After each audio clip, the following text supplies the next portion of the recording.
Hi you guys, welcome back to my channel. My name is Jessica. If you're new, welcome. I make content for growing families. If you're returning, it's great to see you again. You're looking so good. Congratulations, you either had your baby or you're having a baby, and both are really exciting. I'm a mom of three. I have a 7-year-old and a 3-year-old and a 1-year-old. I run a small business called Very Good Mothers Club, which if you've already purchased from us, thank you so much. I really appreciate it. And we also have an online community that is verygoodmothersclubhouse.com. Highly recommend you join the community. That's one where you pay monthly to be a part of it, but we do events weekly via Zoom. I'm on all the calls. There's moms from all over the world now that are connecting with each other.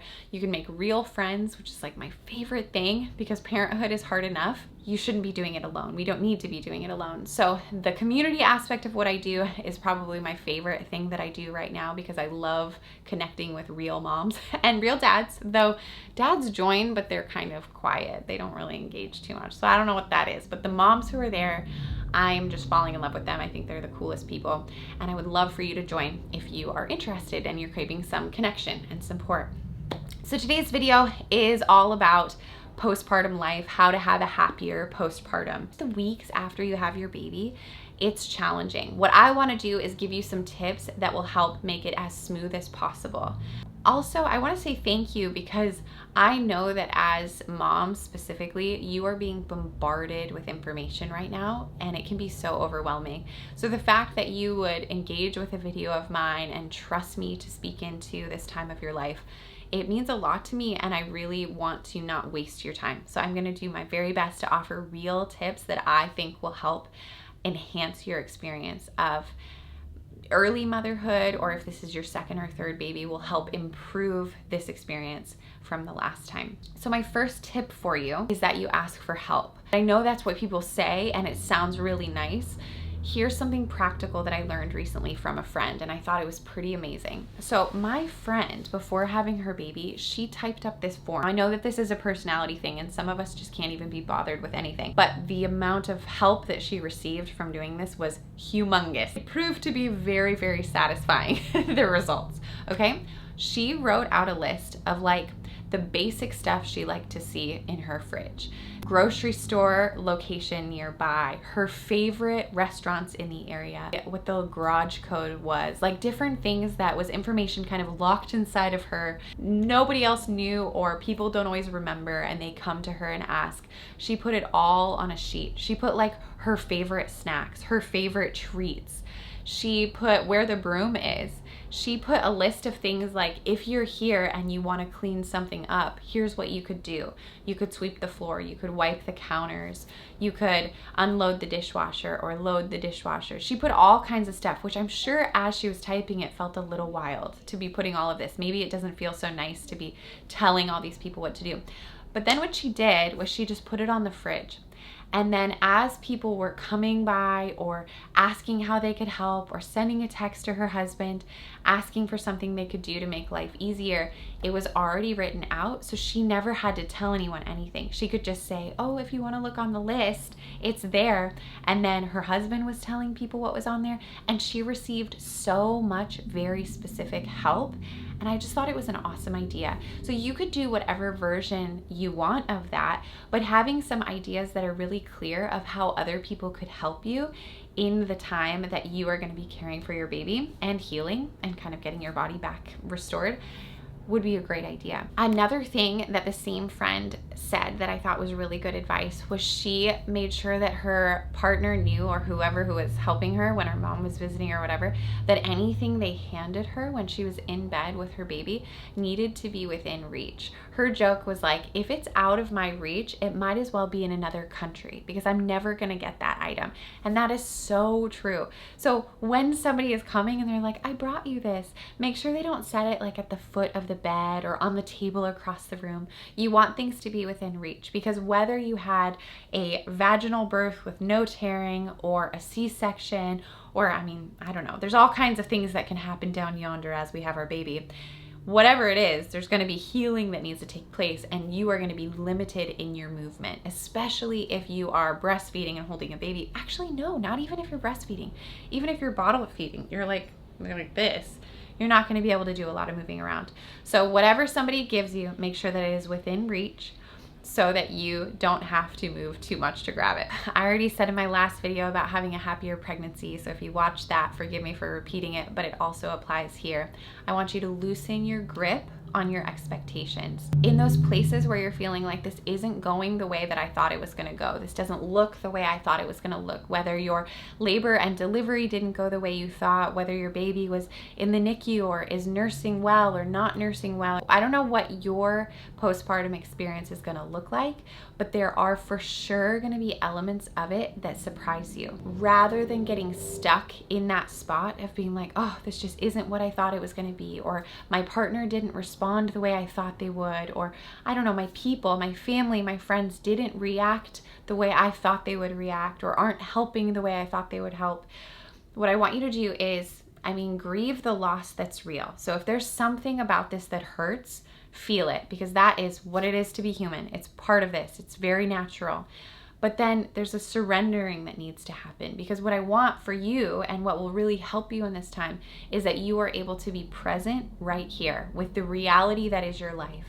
So instead of focusing on the void between what you hoped it would be and what it is, just focus on what it is. Because when you're here now in what it is, you are able to find the good. You're able to adapt. You're able to figure out strategies and creative ways to problem solve and put your energy towards that versus the feeling of like, wow, this just isn't at all what I thought it was going to be. Those feelings are real, and it's okay that they come kind of in waves.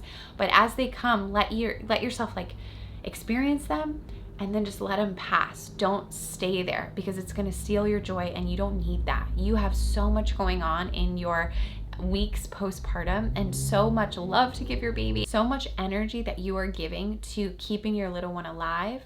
You don't need to put it anywhere else right now.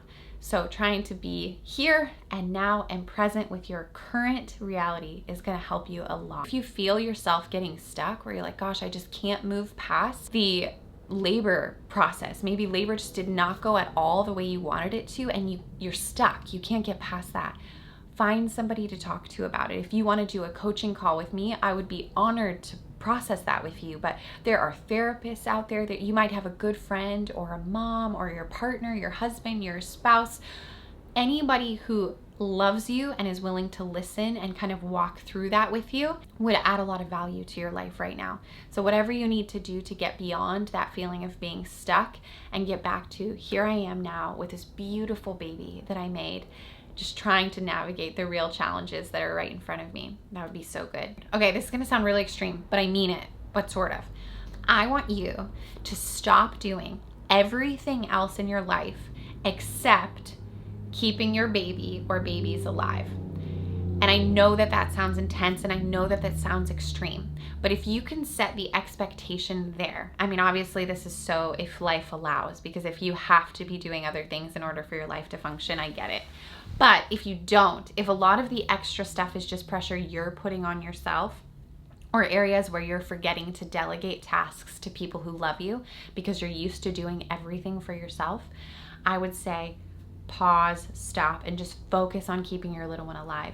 Because one of the things that really causes a lot of stress on moms, especially new moms, first-time moms, is the feeling that they're not getting anything done, which is a real stressful feeling. It is, it's bad. You devote so much time to feeding your baby, burping your baby, changing their diaper, getting them back to sleep, that in those little gaps in between, you're already exhausted, you're struggling to know where to put your energy. What should you be doing? And what I want to give you permission to do is to do nothing else, to just do that. Just take care of your baby and rest and make sure you're eating, but just focus on you guys being well and being okay in these weeks after you have your baby, which means other people need to step up and help you. And it also means that your house might look crazy. It means you might smell a little funky because you're not showering as much as you wanted to.